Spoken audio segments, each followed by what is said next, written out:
Hey guys, Raw Motivations here. Ben Taylor here to be able to talk to you some just about narcissism and narcissists and trauma bonds.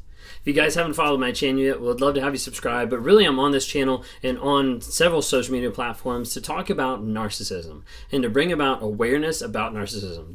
The shit that it happens, the shit that it destroys, how it's destroyed my life, how it's hurt my life, how it's hurt my relationship with my wife, how it's destroyed relationships, all the crap that falls out with narcissism. Now, people don't realize what it is. People don't realize what's happening. People don't realize that they're in narcissistic, abusive relationships. Maybe for them it's because of how they were raised and they feel like that aspect is actually love or that aspect feels normal to them. But in reality, a lot of people are in relationships with people that are very self-centered, that are very narcissistic, that are very toxic, that are just plain out abusive a lot of times, and they don't realize it. They don't understand what's actually going on. And over a period of time, that abuse becomes so prevalent that a lot of times it'll turn into what we often typically refer to as a trauma bond. The trauma bond is the idea that there's been so much trauma, there's been so much back and forth, there's been so much dissonance, this push-pull of I love you, I hate you, I say I love you, I hit you, like all this type of stuff that goes back and forth that gets people really confused of like, wait a second, like cognitively, this doesn't make sense for me to be with this person. They lie, they cheat, they manipulate, they hit me. Why should I still be with this person? But emotionally, the story and the thought is I still want to be with this person. Like I can't live without them. I'm not worthy with someone else. I'm not good enough to find love someone else. No one else will love me if I'm not in this relationship. This is as good as it gets. And the thoughts and the lies that goes through people's heads about being stuck in that type of relationship is wild. But it all comes from the narcissist and the lies and the thoughts and the feelings that they place on another person through lies, through manipulation, through gaslighting, through future faking, to the point where you start to doubt yourself. You start to doubt your reality. You start to doubt what is a good relationship and what is a bad relationship. What is love and what is not. And oftentimes people will ask me, they'll be like, what about the narcissist and trauma bonds? Like, can a narcissist get trauma bonded? And a lot of times they're talking about the narcissist getting trauma bonded with the victim or with the empath, quote unquote. And the idea there is that they're trauma bonded being like they don't want to go back to this person, but they still like feel like they want to go back. And that's the part that you kind of have to like disconnect a little bit, because you have one party that's like, oh, I really want to be with this person. And you have the narcissist that's like, wouldn't they love me back? Wouldn't they want this as well? Not really. Because the narcissist is more about the infatuation with their image and control of that than they are with you, than they are with how you feel, than they are with your feelings and your emotions, than they are with what you do with your time, than they are with, who do you spend time with, than they are with the job that you have. Now, I know there's a lot of narcissists that manipulate a lot of those things. I'm not saying that that's not valid and not out there. But a lot of narcissists get to the place where they just don't care. And there's a hard reality for a lot of people to digest and to hear and to understand that the person that they've poured their time, their money, their attention, their love and affection into it looks back at them with a dead look and just says, I don't care. Or they say, I love you, but all their actions prove that they don't care.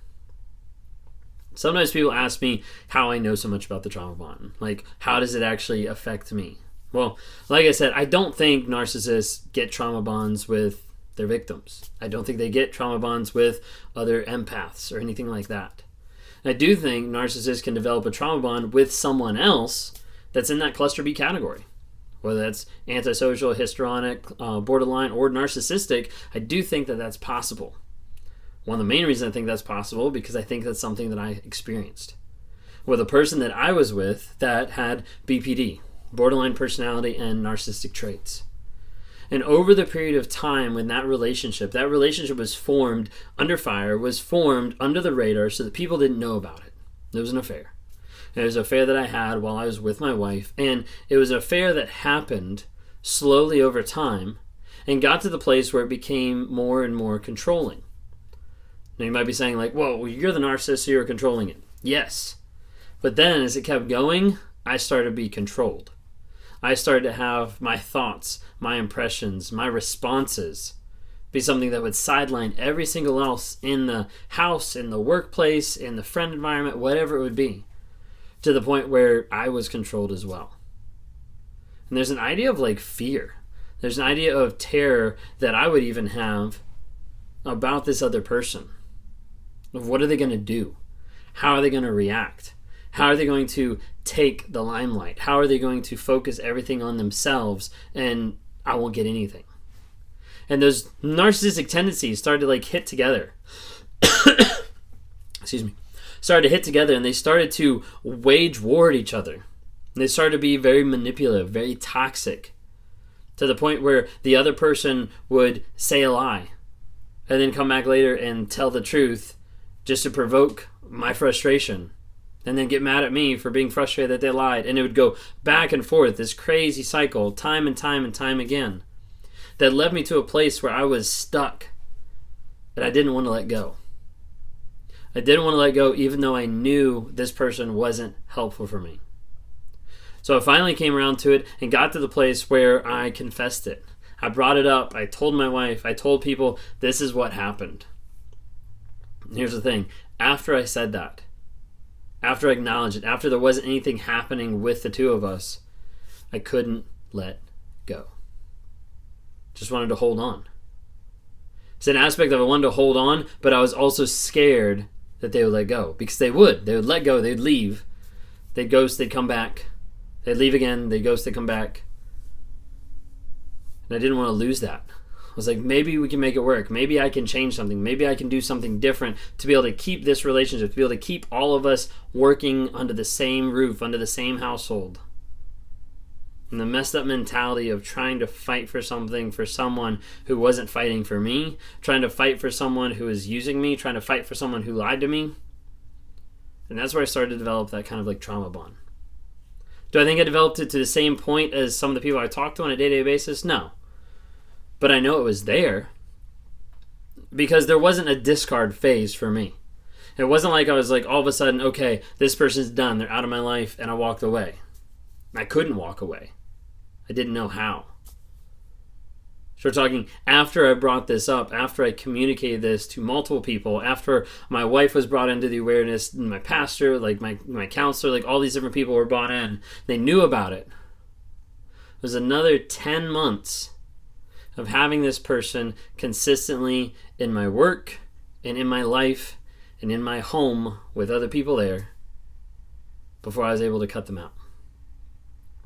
The trauma bond is real. And for a lot of people out there, you think you're going crazy. You don't understand why you're crying over someone that has only lied to you.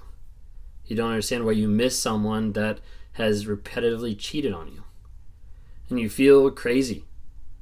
You feel like, I don't understand why I'm feeling this way. I don't understand what's going on. I don't understand these emotions, these thoughts that I'm dealing with on a day-to-day basis. Like, how in the world is this happening? And you feel stuck. And a lot of times what I do in working with people with our coaching sessions, like weekly coaching sessions, is we work on dealing with the trauma bond. We work on identifying the feelings, the emotion. We pull up a wheel so you can get an idea of where you fall on the spectrum of the emotions that you're feeling. And as people get vulnerable and actually show and reveal what they're feeling, what their emotions are, we get down a little bit below and we see the story that they're actually telling themselves. We're all made up of the stories that we tell ourselves. The problem is sometimes those stories aren't true at all. And they've been inundated with lies from the narcissist. They've been inundated with the gaslighting and the future faking from a toxic person. And we get to that and we say, hey, let's work on identifying what this is. Let's work on evaluating it by the facts, and let's work on reestablishing, rewiring your mind to live whole and healthy. And as we do that, we start taking out the triggers and the things that sideline you, the triggers that distract you, the things that pull you back. And we replace those with positivity. We replace those with those positive stories, the triggers that are going to help you grow and change. And then we move on through coaching into the limbo land, detoxing from the narcissist, the piece that doesn't feel peaceful. You're not actively being abused, but you're still wanting that person. You're still losing those like strains that can keep pulling at you. And then we work on your future, your vision, your values. of where you're going to go and where you're going to grow to get to the place that when that toxic person appears, when they walk into your life, when you see them or you run into the store, there's not even a pull. There's not even a thought. Because you're like, I have grown so much more than how you made me feel. I've grown so much more than the abuse that you put me through. If that's you today and you want to talk more, click on the link down below to be able to contact me, be able to grab a time. Check out my website, rawmotivations.com. See a little bit of what I'm about. Go through some of my other videos. Subscribe if you haven't already. And go to TikTok, Instagram, Facebook to get small nuggets of truth as they come out every single day talking about narcissism, that awareness, that growth, that healing, that change. And that's what I'm on this platform for. If you haven't already, check out the podcast. Got Narcissist and Empath podcast coming out. That one's really cool. It's all under Raw Motivations, just different strains under there. Check it out. See about what we're trying to talk about, what we're trying to bring awareness, how we're trying to heal, how we're trying to change, and how we're trying to grow you on a day-to-day basis.